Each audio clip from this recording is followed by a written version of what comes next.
एक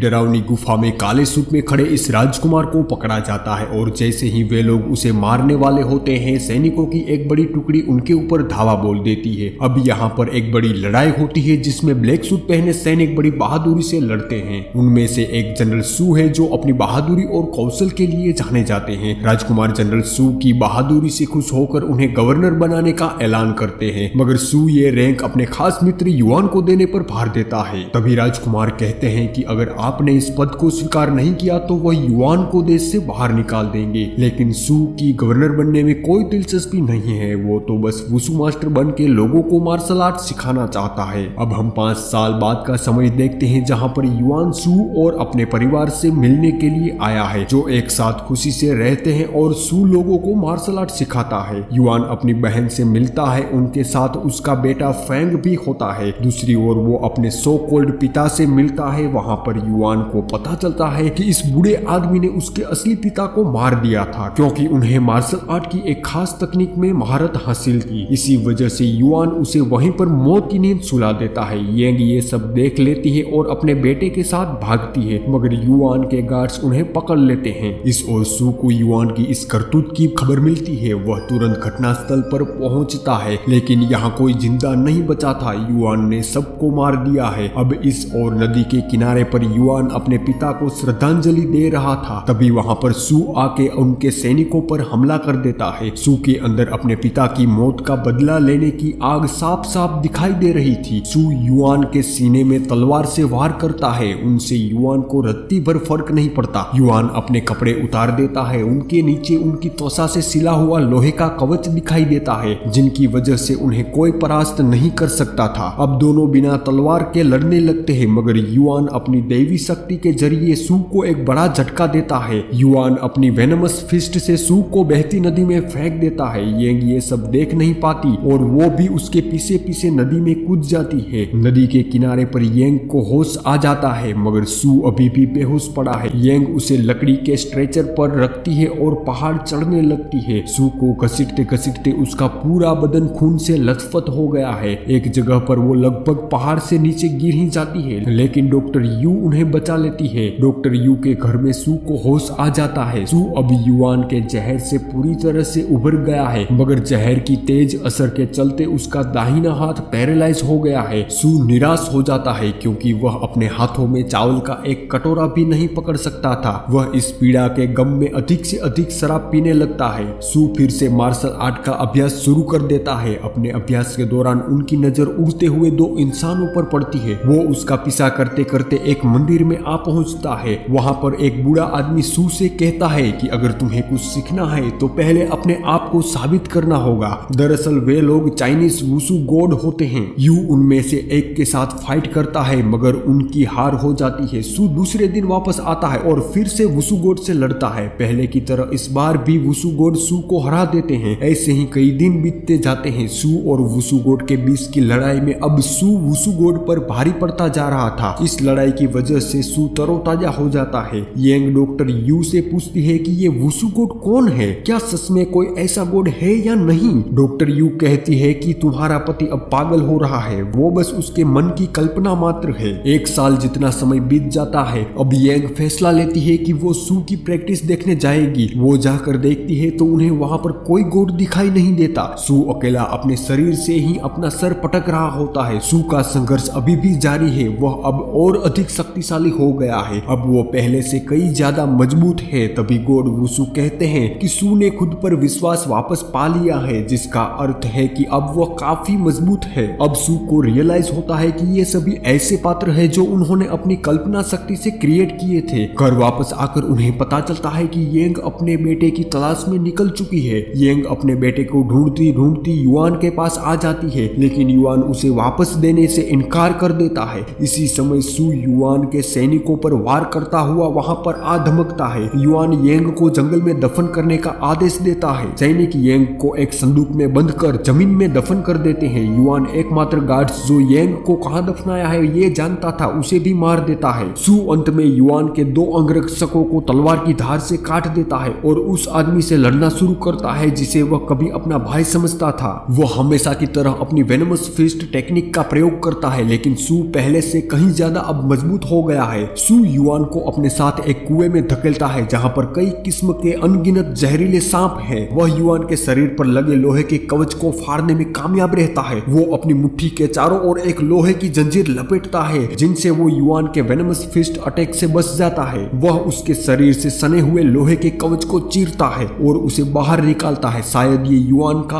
आखिरी वक्त था। उसका बेटा उसे युआन को मारने से रोकता है क्योंकि वे नहीं जानते कि येंग को कहां पर दफनाया गया है। सू जंगल की ओर भागता है। वहां पर अचानक बारिश शुरू होने लगती है जिनकी वजह से दफन संदूक के ऊपर लगी मिट्टी धुल जाती है। वो जल्द ही उसे ऊपर खींचते हैं, मगर जब वो अंदर देखते हैं तो उन्हें पता चलता है कि वो तो मर चुकी है। अब कोई उसे वापस नहीं ला सकता।